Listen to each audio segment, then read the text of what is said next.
Hi అండి, welcome to నీరు vlogs. ఈరోజు నేను చూపించబోయే రెసిపీ వచ్చేసి బ్రేక్ఫాస్ట్ రెసిపీ అండి. ఇన్స్టంట్ ఇడ్లీ. చాలా రకాల ఇడ్లీలు, ఇన్స్టంట్ ఇడ్లీలు కూడా నేను పోస్ట్ చేశాను, వాటి లింక్స్ కూడా ఇస్తాను. ఇది ఇంకొక రకం, ఇది చాలా ఈజీగా ఉంటుంది, చాలా టేస్టీగా ఉంటుంది. నార్మల్ ఇడ్లీ కాదండి, పెసరపప్పు ఇడ్లీ.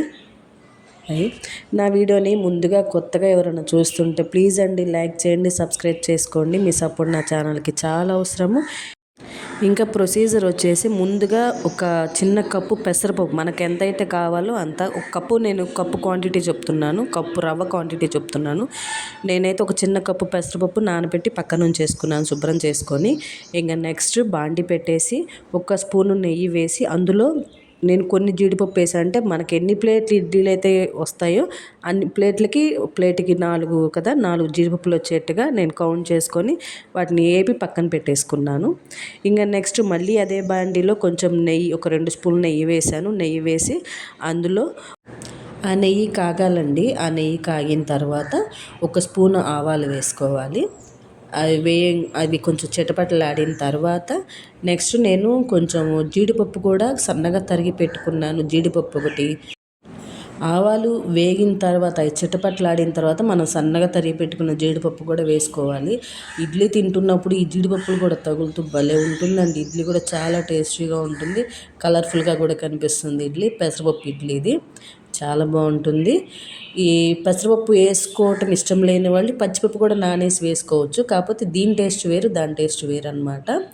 సో జీడిపప్పు సన్నగా తరిగి పెట్టుకున్న జీడిపప్పు కూడా వేసుకున్నాను.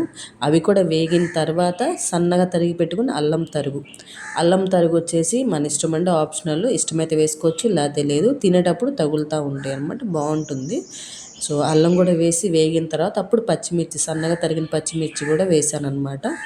ఇక అది కూడా వేసి, అది కూడా ఒక నిమిషం అట్లా కలిపిన తర్వాత నెక్స్ట్ సన్నగా తరిగిన కొత్తిమీర వేసాను. కరివేపాకు కూడా వేసుకోవచ్చు, నేను ఇక్కడ కొత్తిమీర వేసాను అనమాట. ఇవన్నీ వేగిన తర్వాత ఇందులో కొంచెం ఇంగువ కూడా వేసుకోవాలండి, అది వీడియో అయితే స్కిప్ అయిపోయింది. ఇంగువ వేసుకోవాలి. ఇంగువ కూడా వేసుకొని వేగిన తర్వాత నెక్స్ట్ ఒక కప్పు రవ్వ అయితే వేసాను. ఆ రవ్వ కూడా వేసి జస్ట్ మరీ ఎక్కువ వేపన అవసరం లేదండి, జస్ట్ స్టార్టింగ్ అవి కొంచెం వేగి అరోమా వస్తుంది అనగా ఆపేసుకోవటం. ఎక్కువ వేగన అవసరం లేదు, మాడకూడదు కూడా, మాడితే టేస్ట్ మారిపోతుంది. కలుపుతూ ఉండాలండి, మాడకుండా చిన్న మంట మీదే కలుపుతూ ఉండాలి. ఎక్కువ వేగన అవసరం లేదు కూడా, జస్ట్ అరోమా వస్తే చాలు.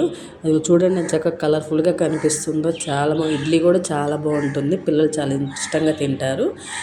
కొంచెం అది వేగి స్మెల్ వస్తుంది, ఆ వేగిన స్మెల్ వస్తుంది కదా, అది వస్తే చాలు, ఇంకా ఆపేసేయటమే. ఆపేసి పక్కన ఉంచాలి. నేను ఇంత ముందు కూడా ఇన్స్టంట్ ఇడ్లీలు పోస్ట్ చేశానండి. ఏదైనా సరే రవ్వ, పెరుగు క్వాంటిటీ సమంగా ఉండాలి. సమంగా ఉంటే ఇడ్లీ బాగుంటుంది, టేస్టీగా ఉంటుంది, చక్కగా మెత్తగా స్పాంజ్ ఇడ్లీ లాగా వస్తాయి. ఇంకా ఇదిగోండి వేగింది కదా రవ్వ, దీన్ని పక్కన పెట్టుకోవాలి. ఇది పూర్తిగా చల్లారిన తర్వాతే మనం పెరుగు కలపాలి, వేడిగా ఉన్నప్పుడు కలపకూడదు, పాడైపోతుంది కదా పెరుగు.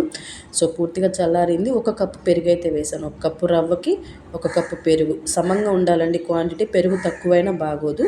ఇంకా అదే గిన్నెలో వాటర్ కూడా వేసి కలిపేసి వేసేసాను. వాటర్ మనం చూసుకోవాలి. దానిలోనే 1 స్పూను సరిపడా సాల్టు, కొంచెం తరిగిన కొత్తిమీర, నేను తాలింపులో వేసాను, మళ్ళీ ఇక్కడ వేసాను. ఇదిగోండి నానబెట్టిన పెసరపప్పు కూడా వేసాను. మనకు కావాల్సినంత వేసుకోవాలి పెసరపప్పు. ఇదిగోండి మొత్తం కలిపేసేయాలి.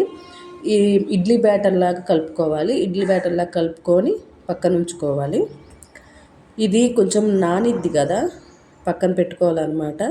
చాలా టేస్టీగా ఉంటుంది. ఉప్పు సరిపడా వేసుకోవాలి. నెక్స్ట్ ఇందులో సోడా ఉప్పు కూడా వేసుకోవాలండి. తాలింపులు ఇంగువ వేసాము, ఇందులో సోడా ఉప్పు వేసాం అనమాట. వేసి నీళ్ళు అవి చూసుకొని, సరిపడా నీళ్ళు చూసుకొని ఇడ్లీ బ్యాటర్లా కలుపుకొని పక్కన ఉంచేసుకోవాలి. దీన్ని నైట్ పప్పు వేయటం మర్చిపోయాము, లేదా మార్నింగ్ టిఫిన్ ఏమీ లేదు, వెతుక్కోవాలి. ఇట్లాంటప్పుడు ఇవి మనకి ఇంట్లో ఎప్పుడు ఉప్మా రవ్వ, ఈ పెసరపప్పు ఇవన్నీ ఉంటాయి. సో గబుక్కన అప్పటికప్పుడు పిల్లలు స్కూల్కి వెళ్ళేవాళ్ళు, ఆఫీస్కి వెళ్ళేవాళ్ళు అయినా సరే అప్పటికప్పుడు చేసుకోవటానికి ఇడ్లీ చాలా బాగుంటుంది. ఇదిగోండి ఇడ్లీ బ్యాటర్లా కలిపేసాను. ఇంక దీన్ని పక్కన ఉంచేసుకోవాలి. నెక్స్ట్ ఇందులోకి చట్నీ చేసుకుంటున్నాను. నేను శనగపప్పుతో చేస్తున్నాను, వేరుశనగ గింజలతో కూడా చేసుకోవచ్చు.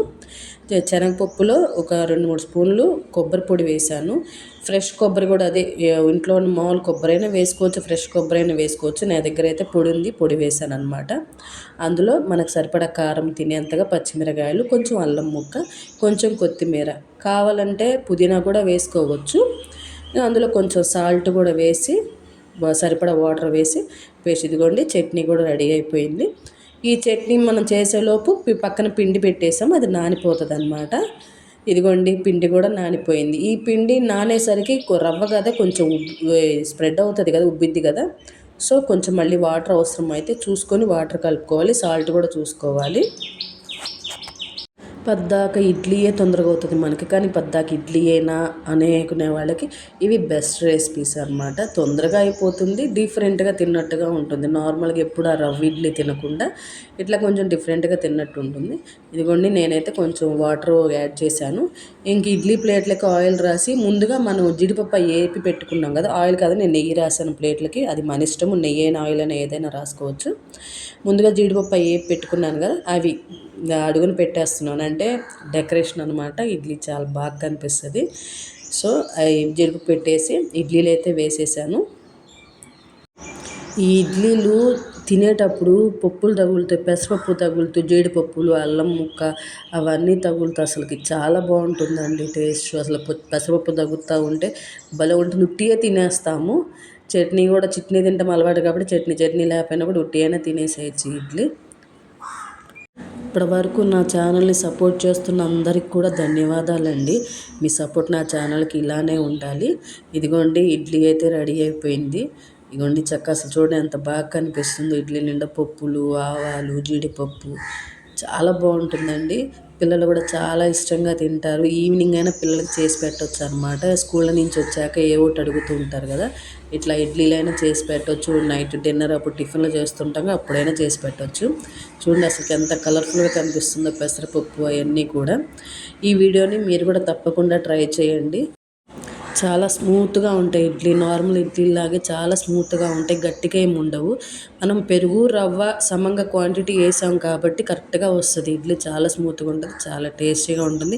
ముఖ్యంగా నోటికి చుట్టుకుపోవండి, చాలా బాగుంటుంది. మనం ఇవన్నీ వేసాం కాబట్టి నోటికి చుట్టుకుపోవు, అన్ని పచ్చిమిరకాయలు అన్నీ ఉన్నాయి. ఇంతేనండి వీడియో. ఈ వీడియో కనుక మీకు నచ్చితే ప్లీజ్ అండి లైక్ చేయండి, సబ్స్క్రైబ్ చేయండి. మరొక మంచి వీడియోతో మళ్ళీ కలుస్తాను. బాయ్.